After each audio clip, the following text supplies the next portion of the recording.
ಎಲ್ರಿಗೂ ನಮಸ್ಕಾರ. My good morning and my namaskaras to everyone who is here and who could not be here, who are in the campus, who are in the hostel rooms, who could not be in the campus also. It has been very nice, festive feeling for me and my wife since yesterday, strolling around in this campus.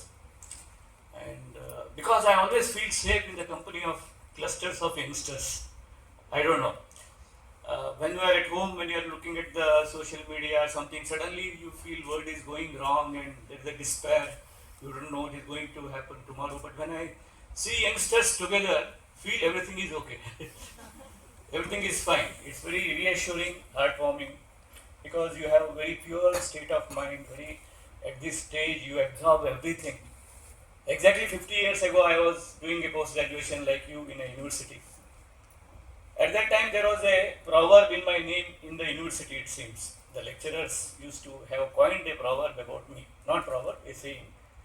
They said, he is quick for functions and sick for exams. Because I was fond of poetry, I was fond of plays, I was fond of everything. And I was doing biochemistry, there was a laboratory, this thing. So, but both they existed. Because I always felt we have a wrong notion that arts and science are different. It's very, I think it's a blind belief. Both are same. Arts is a science and science is an art. So that's a very important thing. And if you look at in Kannada, the major poets like Bendre, Kuvenpu, they all they are Jnanpith, so-called Jnanpith Award winners, because I don't value a writer by the awards they won. But they were, they were very passionate about science. There was one writer called Yashwant Chitta. He was a polymer technologist. He was in Bombay. Who lived in Bombay till the end. He is my mentor. I grew up reading him. He was a polymer technologist and he was so clear in his mind. I learned so many things from him. So science is not different. And Shivram Karant, one of another major writers, he made science, encyclopedia 50, 60 years ago, writing drawings of each birds and each animal, 2,000, 3,000 pictures at that time, when there was no Google, there was no information online. So what it says is science and arts are not separate at all. And it is so much, I was feeling bad in my university campus at that time in 70s.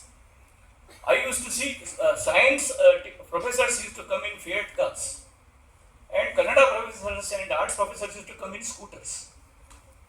I used to feel very bad, terrible. Even when you meet somebody, some student somewhere, when he introduces himself, he says, if he is science, he says, I'm science student, or I'm IT sir, I'm doing this sir. But if he's arts, I'm doing arts, I'm doing. See, why this? There is something wrong there. So that's why I'm telling, never ever have an illusion that this is different and that is different.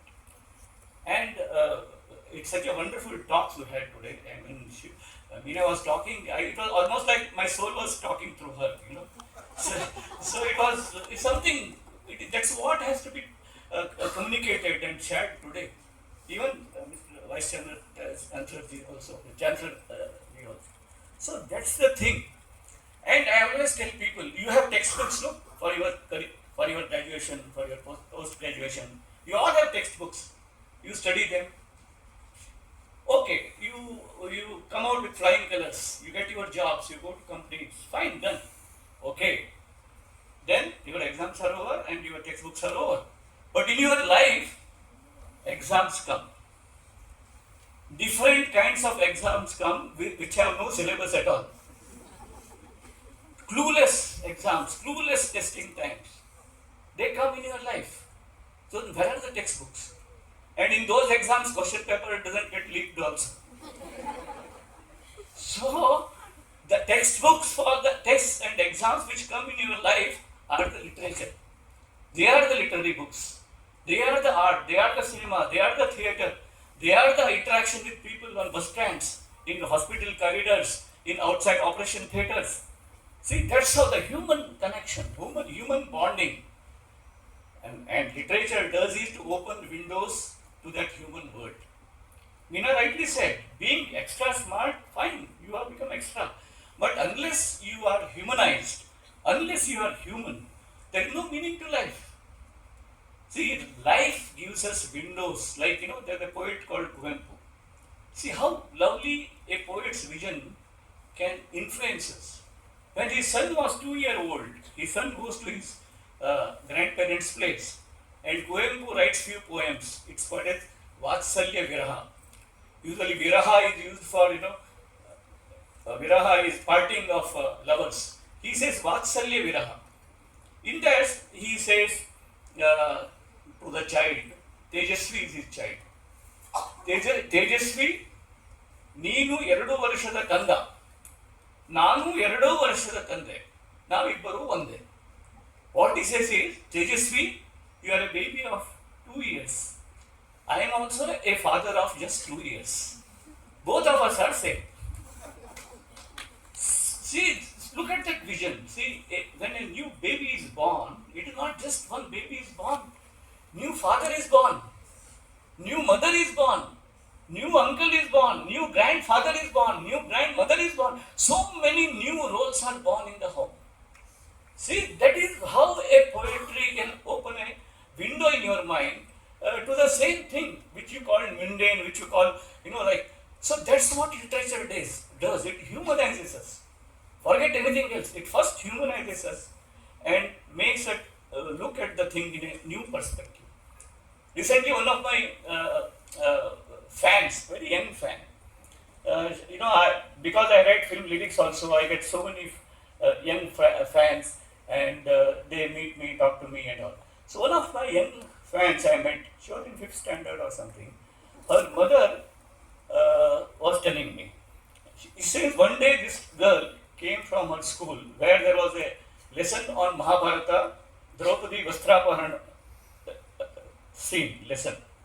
And this girl comes home and tells her mother, Amma, Draupadi doesn't have common sense. Why? What happened? Why didn't she use safety pin? She asked. See, look at that image, safety pin. See, Draupadi, Vastrapaharana, and that never-ending story, and the safety pin. See, the one safety pin is such an image, such an poignant image of a plight of a woman in an Indian society. That safety, that word, that pin, and that's what I feel. You see Mangala Sutra or Mangalya of any Indian struggling middle class, lower middle class housewife, that Mangalya Sutra or Mangala Sutra has more safety pins than diamonds or more any precious stones. See, that she said that one safety pin and it stayed with me. I didn't dare to write it. See, the point is, writers are not, we are not reporters. We don't see with a writing pad and go to the street and see, write, come home and write. No, it has to become part of your sensibility. It has to be part of your inner core. When you sleep, you get dreams. Same way, when you write, the images also come from the same part of the mind. So intense living is the only thing. Many people ask me, sir, how to write? How to find stories? Where do you get theme? Where do you get poetry? I just say one answer. That's my advice to you youngsters also. You just get lost in human world. You just get lost. Your stories will find you. Your poetry will find you. You don't look and go in front of a poem or this thing. That's why another person asked me, sir, where do you get the good poetry? Where can you catch good poetry? He said. I said, you can catch good poetry where there is no network. Because we are spoiled by the network. We are spoiled by the information. We get every day morning, good morning, good morning, good morning, this, that, Mangalarti, flower, birds. But same fellow, when he comes in front of you while walking, he doesn't even smile at you. So, you get a message telling that please, our birds are dying because of no water. Please keep one glass of water in your window. Let the bird survive. Like that. And you forward it. So within 1 hour, 1 lakh people get that message. Not a single person keeps keeps a glass of water. Water. But he feels he has done a great environmental activity, His walking style will be different that day. So the bonding, see, this is that the pseudo sense of existence has spoiled us. That is, so we should get back to the real world. That's why Bombay, I am ever indebted to Bombay because I was there for 24 years, and most of my stories have Bombay as a base. And in fact, my book on my Bombay stories have come in English now also. There is a session on that today afternoon. Why I liked Bombay was there was that physical proximity. I was there for 25 years. No one asked me my caste. No one asked me my salary. No one asked me whether my house is ownership or rental. No one asked me whether I own a car. No one asked me if I own a car, is it first hand or second hand. Or no one asked me if it is second hand, whether it runs by gas or petrol. So these all periodic table questions I came to know when I came back to my town, said this thing. And that is very, very, so that's why it's a working city. Even now at midnight, a auto wala or a rickshaw wala, a taxi wala, he will give you the exact change because he respects your money. He knows you are a working person. So there are few people, some percentage will be there. See, the point is that human bonding, that proximity, the direct human touch, and that multilingual sensibility. That's a big virtue of India. In your campus, there will be so many languages, people from so many families, so many places. I speak Konkani at home.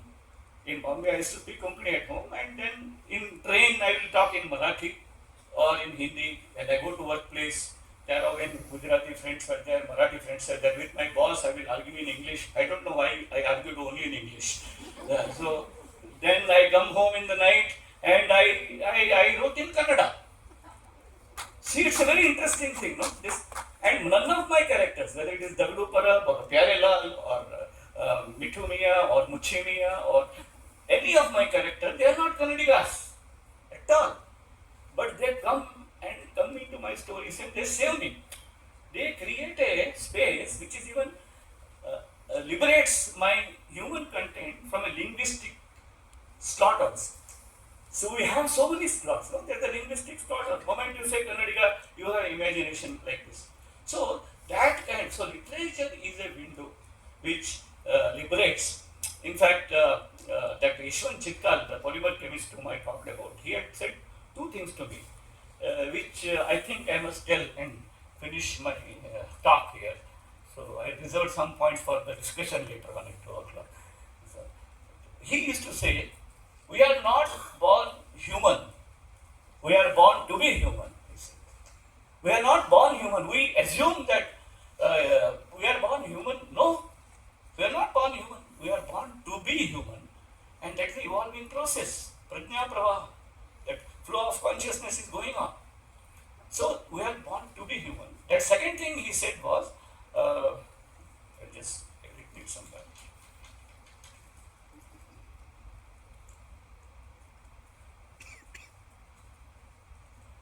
This is also, I always, he said, I don't write what I know, I write to know. See, it's not, writing is not a process of showing off my, I know something and you people, that will be a very act of arrogance. No, I am sharing and in that process I am trying to know. It is like learning swimming and crossing the river at the same time. Or it is like a tourist guide who is also looking at the same time. See, that kind of a process, very enigmatic process. And what is most enigmatic thing is the unknown tomorrow. We still don't know what is tomorrow. Same way, a writer also doesn't know what line is coming next. So that kind of a process, it is a humanizing process. So, and another image I want to leave with you now is, our entire evolving process. We have talked about Periyar, we talked about so many Vachanakaras, we talked about so many people. The entire journey is like a snake and ladder game. You see snake and ladder game? We were in Stone Age. There are so many snakes on the way. Snakes like inequality, casteism, class deprivation, and Moodharambike, Modhya, what you call like satellite and puja, Mr. Singha said. So these things, all these are all snakes. Inequality, treating women as, as still not worthy of education and voting. These are all snakes. They were on the way. But at the same time, we got ladders. We got ladders of Vachanakaras, people, thinkers. Science is a ladder, education is a ladder, so many ladders. Some ladder comes, then again another snake bites, we go down, another ladder comes. That way we have come. And in snake and ladder game, on 93, there is a big snake. You have seen, no? Snake and ladder board. On 93 or 94, there is a big, large snake. That snake, if it consumes us, we go straight back to the Stone Age. Right back down. So we are in that danger now. More the people are educated, more dogmatic they are seeming. Like it's very sickening. Like I don't know what happened to education. You go to hospitals, doctors, even in their operation theatre outside when they come out for coffee, they talk about caste and religion. You go to staff rooms, people talk about that. Art is supposed to go beyond all this. Musicians, painters, writers, poets, they talk about that. Then what will save us? I remember Gandhi had said, if salt loses its flavor, wherewith can it be salted? Something he asked. So anyway, if we people, we means, don't mistake me, who have undertaken a way of, art or pursuit only to outgrow all these man-made differences, we also become like that. What is going to be there in future? So I think we should be aware of that big snake, and we have already come a long way. Imagine what were we 200 years ago, what were we 100 years ago, and suddenly great thinkers, their centenaries we are celebrating. In Kannada, so many great thinkers, writers, their centenaries, birth centenaries are there. That is so many good people got born. They were born at the same time. I don't know, but things are happening since then. But now suddenly we have gone into a shell. We don't want people. See, if I don't love my own home people, how will I see society as my own home? That is not possible at all. I don't love my own people at home. Then how will I see the process of humanization is the vital thing immediately needed now. I think literature is a Srinivasan ji said 40 years we didn't do this kind of a program. Now we are doing it. I think I think roughly we start getting reading glasses only at 40. So that's fine. Reading is reading a book and meeting a friend, both are same. And you will love, and without actually living, you will live so many parallel lives through reading. You do so many parallel role plays while reading, either theatre, poetry, or cinema, or just being with people. So I wish you all this collective journey together. It's a collective activity. It's an inclusive activity. Never an LIC agency like individual activity. So it's a collective journey. So I really appreciate this process here in this campus, and all my best wishes.